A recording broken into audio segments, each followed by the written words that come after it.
پسندیدہ چیز سے جدائی موت ہے، جن کو پسندیدہ چیزیں موت سے پرے ہیں ان کو مرنا آسان ہے، جن کی پسندیدہ چیزیں یہاں رہ جائیں گی ان کے لیے موت مشکل ہے۔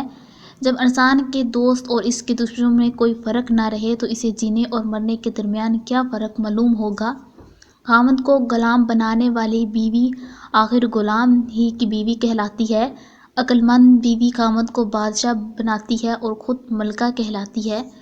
بڑی چھاتی والی عورت کی ایک کمزوری ہوتی ہے کہ وہ بے بہا دولت سامنے رکھ دو بڑی چھاتی والی عورت آپ کی تاب ہو جائے گی۔ جو کسی یتیم یا مسکین کا غم سن کر آپ نے کام بند کر لیا، جب وہ کسی سے فریاد کرے گا تو اس کی بھی کوئی مدد کو نہیں آئے گا۔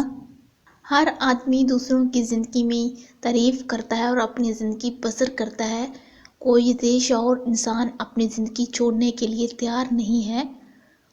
لمبی زندگی جینا چاہتے ہو تو روز 3 چیزیں صبح اٹھ کر کھا لیا کرو: کھجور، ناریل اور ناشپاتی۔